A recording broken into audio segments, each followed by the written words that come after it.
let me just take a moment, if you'll indulge me, and tell you a little bit more about like why I'm here and who I am, because some of you don't know who I am, and some of you are like, who is this crazy guy who's gesticulating wildly and all that, and is very passionate about something? Why do I care what he says? Why should I listen to what he says?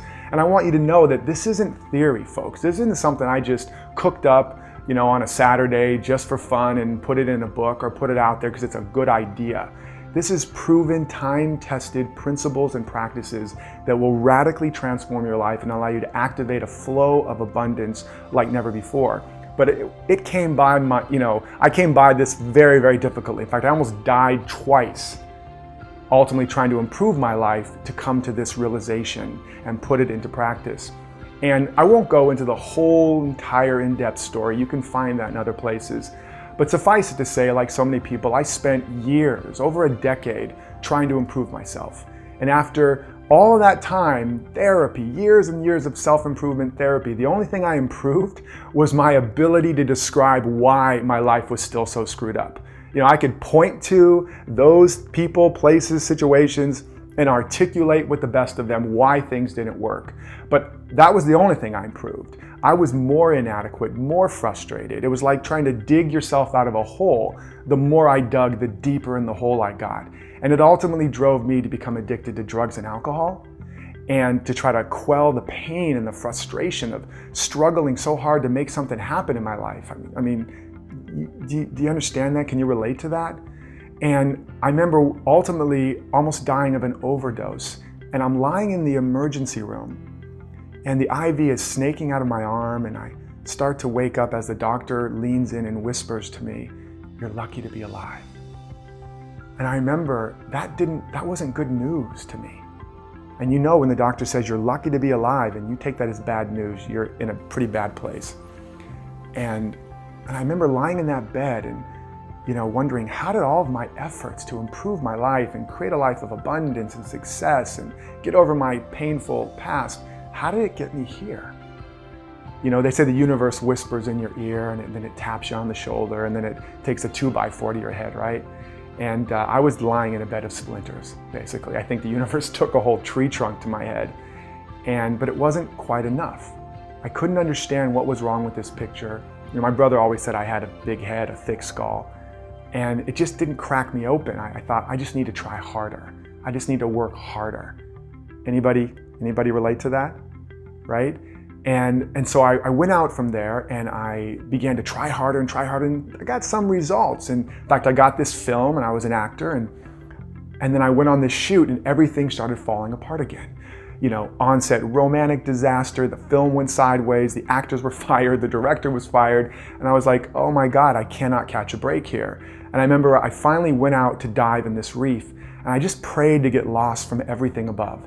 And be careful what you pray for, because very soon I got my answered prayer, and I was lost in this coral reef, terribly lost, and then eventually trapped in this pocket of giant spiked coral, inches from my throat and my chest and my stomach and my face, surrounded by a wall of fire coral that was like, the touch of it was like 1,000 jellyfish stings.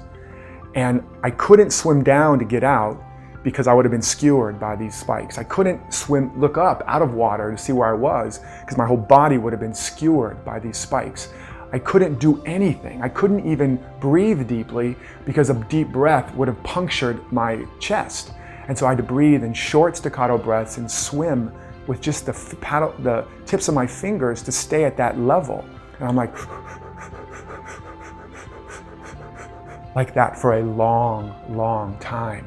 And I began to hyperventilate. I began to wonder, maybe somebody will find me. And then eventually I realized nobody knew I was out there. And my mind went through all of these scenarios, and none of my wit and cleverness and charm and affirmations, none of it was helping me get anywhere. There was no more scenarios. There was no more options. I tried to bargain with the universe. God, if you get me out of this, I promise I'll go to church on Sunday. And the universe was not negotiating. And there was this profound moment where I was no longer just afraid I was going to drown or die, but I knew I was going to drown. I just get chills now as I remember that moment. It was that final. And all that was left for me was to let go. complete unconditional surrender. And so I did. I just let go. And in that moment, something cracked open inside of me. It was like my ego was ripped from its moorings. Humpty Dumpty fell off the wall. And in that crack of the shell, this light came through, and I saw that this self, and this was an instant, but I saw that this self that I've been trying to heal and fix and improve was an amalgamation of parental fantasies and peer pressure and societal conditioning, and it wasn't real. And no amount of effort was going to change it. I would never be able to fix that guy or improve that guy. And I saw right behind that, there was a me that was never damaged, so it didn't need to be improved, and it was already whole and complete, so it didn't need to be fixed, it didn't need to be improved. Now, this was a split second. I didn't have the words for it then, but it shifted something so dramatically. And in the next instant, and I still don't know exactly how this happened, I was out of the water. I don't know if the wave came along or the water lifted or I literally walked on water. But the next moment, I'm standing on the reef looking where I'd been stuck. The exit was inches from me the whole time, but I couldn't see it. And this maze, it was like a metaphor for my life. I'd been swimming through this maze, following all these brightly colored fish and shiny objects, and was ultimately lost and gasping and choking. And maybe you feel like that. Maybe you feel like you've been swimming through this maze, following all these brightly colored objects, and ultimately you feel trapped, you feel stuck, you feel like you can barely catch your breath, you feel like you're drowning. And that was me. And ultimately I pulled out of society. I was going to become a monk, but that didn't work too well. 3 days into that, I broke into the monk's kitchen, stole food from the refrigerator in the middle of the night, like some feral creature scurrying out of the woods, leaving little breadcrumbs as I left. And the monks kindly suggested maybe the monastic life wasn't for me. And I eventually cloistered myself in my apartment, and I began to go on this inner journey. And I discovered this principle that just as the oak is within the acorn doesn't have to attract or achieve or earn an oak.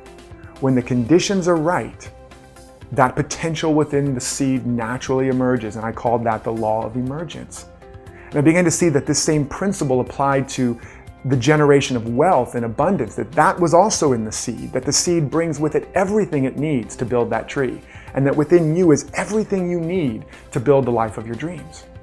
And I went from being broke and broken, suicidal, living on 19-cent boxes of mac and cheese, and in a one-room apartment, and within a very short time, abundance started to flow. I began to travel the world. I went to $1 million homes and ultimately built a 7-figure transformational business. And all the things I've been struggling to get, I began to open up and let them unfold and emerge in my life through the principles that we're going to learn through this training. And it then allowed me to go around the world and help many, many thousands of people to do the same. So this, again, is not theory, people. This is principle. This is proven. This is time-tested. I almost died twice to understand it and put it together in this training.